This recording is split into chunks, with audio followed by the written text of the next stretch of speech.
The wizarding world needed a hero, and they got the wizarding hero they deserved. Or the wizarding hero they thought they needed? They thought they needed to deserve. The one they thought they wanted to deserve. Screw it. They got Batman.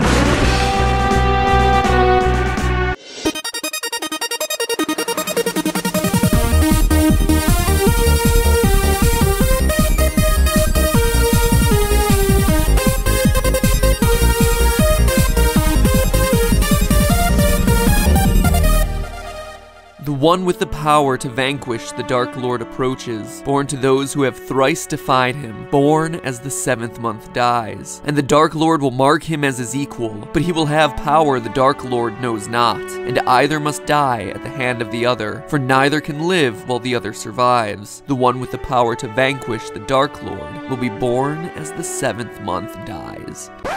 Hello, Internet! Welcome to Film Theory! It's like game theory, but with one small difference. I'll let you figure out what it is. Now, if that prophecy sounded familiar, that's because it's the big reveal that comes at the end of Harry Potter and the Order of Phoenix, the 5th in the series of books, movies, and video games, about the young orphan who gets whisked off to Hogwarts Wizard School with his friends Ron and Hermione to find out that he's destined to save the world. Honestly, I never got the hype. The 5th book was always my least favorite. Too much of old HP whining about being special. Oh, suck it up. Anyone would love to have magical powers. So you're different. Get over it. But I will say the 5th movie was my favorite in the franchise. Whew! That final wizard battle, I could watch that for days. And yet, whether I loved it or hated it, I never got the hoopla around this prophecy thing. Yeah, Harry Potter's the chosen one. He's the one that's gonna have to kill Voldemort. Big surprise. Like, did we really learn anything here? No.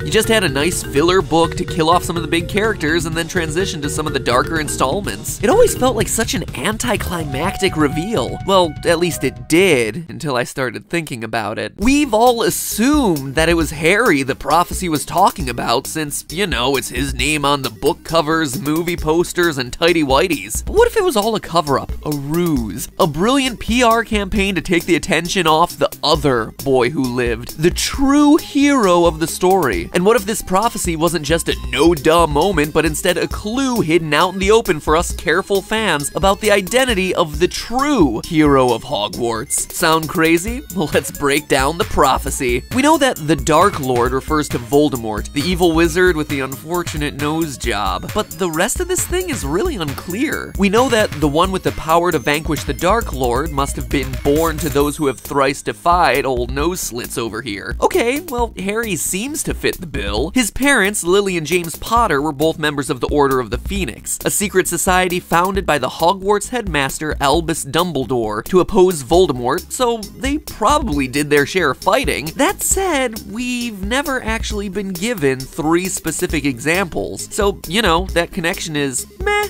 at best. What is it with these darn ancient prophecies? Why can they never say in clear English what they mean? Hey you, Scarboy, HP, you're the chosen one. Go kill this guy. Anyway, the hero also needs to be born as the 7th month dies. The prophecy is so adamant about this that it mentions it twice, so it's gotta be pretty important. Well, after doing extensive research on the subject, I learned that the 7th month is actually July, and Harry's birthday is July 31st, so that sounds pretty cut and dry. And finally, there are those parts about the Dark Lord marking him as his equal and a power the Dark Lord knows not. With Harry, these two sort of go hand in hand. Voldemort marked Harry as his equal when he showed up at the Potters to kill Harry and avert the prophecy. But instead of killing him with the unforgivable Avada Kedavra killing curse, Lily Potter threw herself between them, sacrificing herself in the process. Voldemort was completely blindsided as a mother's love, something he never knew or felt himself, activated an ancient magic that reflected the curse back onto him and left Harry with an extremely marketable lightning bolt scar. Seriously, it looks like a temporary tattoo. And don't worry, it is. But yeah, the books and movies make it pretty clear that the power Voldemort knows not is love, and it's exactly that power of love that allowed Harry to defeat him in the Battle of Hogwarts in Harry Potter and the Deathly Hallows Part 2. Ugh, really? Love is the power. Can we get any more cliched here? Why couldn't it have been something something cool like, I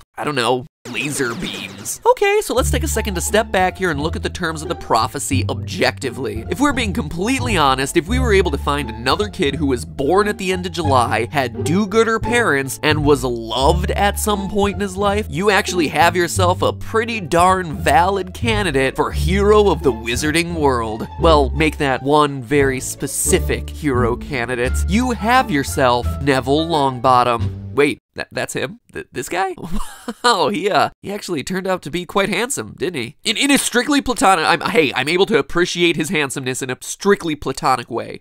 Don't be getting ideas. Now, I get the confusion. In the movies, Neville was worse than the third wheel. He was a fourth wheel to the Harry, Ron, Hermione tricycle. And yeah, the idea that he's a hero seems like one of those bits of far-flung fan fiction that surfaced in some dark corner of Reddit. But if you go with me on this one for a minute, I think you'll be surprised by what we find. Let's go back to the prophecy. Born as the 7th month dies. That was the biggest and least vague stipulation of the prophecy, and one that would be really difficult for me to fudge. Funny thing is though, I don't have to. Neville's birthday was on July 30th, one day earlier than Harry's, and based on the vague wording, I'd say we have at least a few days window here, especially if the prophecy is okay writing off love as the power he who must have sleep apnea knows not. Okay, next. Born to those who thrice defied him. So Lily and James Potter may have done their share of Voldifying. Again, there are really no clear examples given to us, but look at Neville's parents, Frank and Alice Longbottom. These two were Aurors. It's basically like being a professional Harry Potter, but less pouty and with better pay. Their backstory kind of gets the shaft in most of the books, and definitely in the movie, but they were a serious power couple who would clearly have been on the front lines of Dark Lord defense. They were so important, in fact, that Voldemort's followers captured and tortured Neville's parents, using the Cruciatus Curse to leave them permanently insane. One of the attackers, Barty Crouch Jr., even disguised himself as a teacher and made Neville watch him torture a spider with that same curse. Anyway, if we're gonna assume that the Potters somehow defied Voldemort 3 times, I think we can give that same consideration to the Longbottoms. So that's 2 major check marks. Maybe there's something to this thing after all. Which leaves us with our last 2 criteria for being the chosen one, being marked by Voldemort as his equal and having a power that Voldemort doesn't. I said earlier that this missing power is clearly meant to be the power of love. Cue that, Huey Lewis.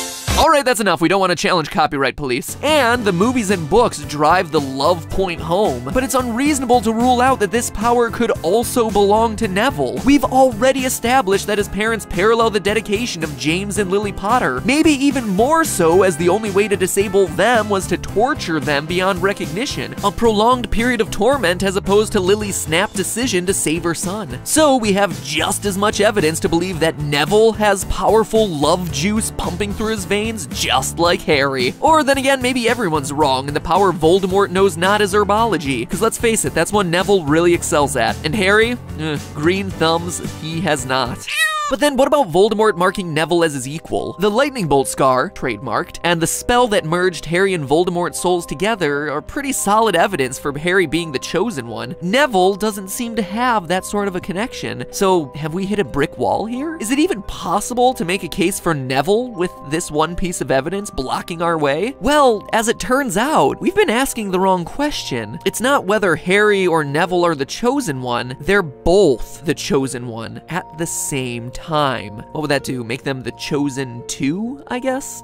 I don't know. Anyway, without any of us realizing it, J.K. Rowling has been teaching all of us Potterheads a little bit of quantum physics. There's a well-known quantum physics principle called the many worlds interpretation, which was coined by Bryce DeWitt. As we go through time, there are many possible futures for us. While we're waiting for the future to happen, every possible future is real.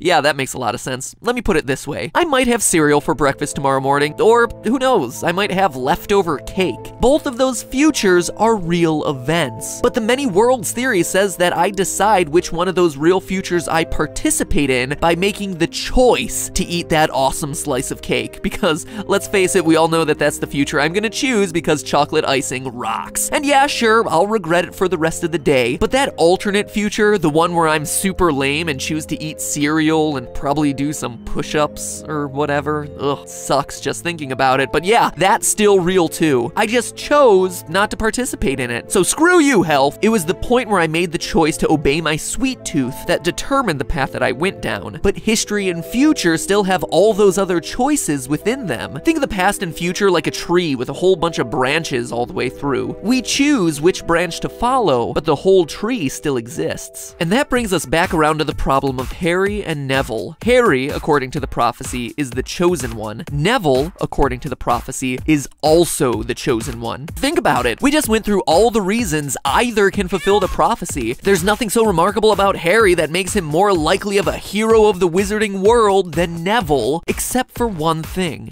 one choice. In this case, the only person who had the ability to choose between these two was Voldemort himself. Of the two equally real chosen ones he could have decided to attack, he chose Harry Potter. He could have just as easily chosen Neville Longbottom, but in choosing Harry, he gave him an entire future, an entire identity as the boy who lived. In a weird way, Harry should be thanking Voldemort. Otherwise, he would have just been, well, Neville. And if you think this theory sounds a bit far-fetched, well, listen to someone you do trust. Mr. I knew the answer the whole time and just chose not to share it with you until the very end, Albus Dumbledore. Dumbledore actually explains this theory to Harry, noting that it could have gone either way, between who Voldemort chose to attack, Harry or Neville. In fact, from the very beginning of the series, we can see Dumbledore's understanding of these parallels. In a way, Dumbledore and Hogwarts proper treat both of these kids like they could be the chosen one. Probably because Neville and Harry both represented equally likely branches of history. In the very first installment, Dumbledore recognizes Neville's contributions and awards him points for his bravery in standing up to his friends. These points, not Harry's, end up being the deciding factor in Gryffindor's win over Slytherin for House Cup. What seemed like Dumbledore playing favorites was actually him catering to the other chosen one. Neville's also only one of two individuals we know for a fact to have actually had a conversation with the Sorting Hat about which house to go into. Only he and Harry have the self-determination to do this. Following their first year, Neville repeatedly demonstrated he was both smart and capable. In a lot of cases, more capable than Harry himself. He provided Harry with gillyweed in year 4, saving him from failure in the Triwizard Tournament, helping the quote-unquote chosen one fulfill his destiny. While Harry was moping around in the wilderness for most of movie 7 and 7 Part 2, Neville stayed in Hogwarts, even as it was being taken over by dark magic. He actively subverted his professors and even endured torture and beatings to continue helping Harry. He literally raised an army, Dumbledore's army, and led his peers to fight against Voldemort and his Death Eaters. Neville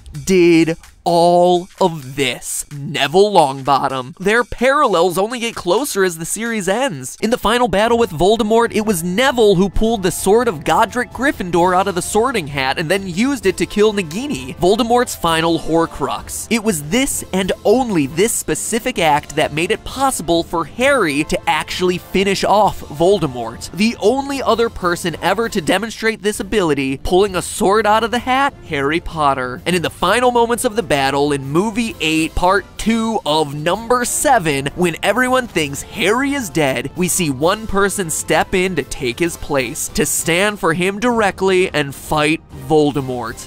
Neville. Harry Potter isn't actually the chosen one. There is no one single chosen one. Both Harry and Neville are the chosen ones, and each plays out their timeline as this character, even if we only get to see one side of the story in the movies. Maybe J.K. Rowling set up this parallel to demonstrate something about fate, or about the choices we make impacting the rest of the world, or that no matter what hand we're dealt, it's the small acts of bravery that matter, that prophecies, for all their worth, don't make you any less special. Because in the end, what it truly shows is this: it's the choices that you make in your life. Either way, that's just a theory. A film theory. And cut. And next time we'll prove that Ron is actually Voldemort. Wait, what?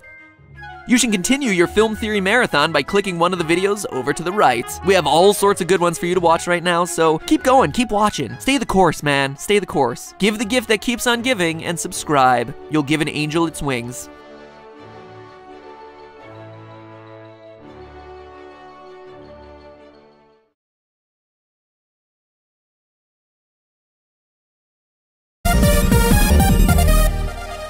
The one with the power to vanquish the Dark Lord approaches, born to those who have thrice defied him, born as the 7th month dies. And the Dark Lord will mark him as his equal, but he will have power the Dark Lord knows not, and either must die at the hand of the other, for neither can live while the other survives. The one with the power to vanquish the Dark Lord will be born as the 7th month dies. Hello, Internet! Welcome to Film Theory! It's like game theory, but with the wizarding world needed a hero, and they got the wizarding hero they deserved. Or the wizarding hero they thought they needed? They thought they needed to deserve. The one they thought they wanted to deserve. Screw it. They got Batman!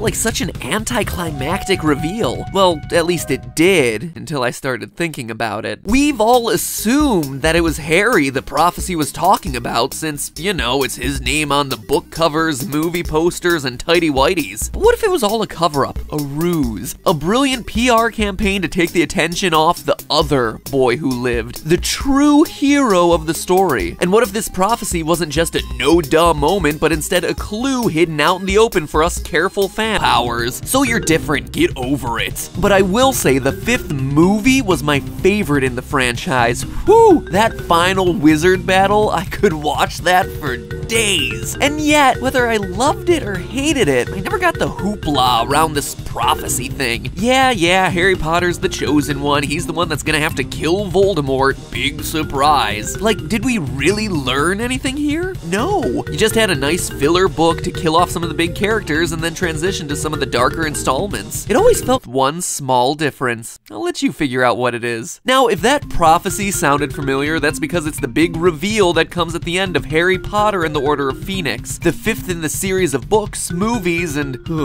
video games about the young orphan who gets whisked off to Hogwarts Wizard School with his friends Ron and Hermione to find out that he's destined to save the world. Honestly, I never got the hype. The 5th book was always my least favorite. Too much of old HP whining about being special. Oh, suck it up. Anyone would love to have magical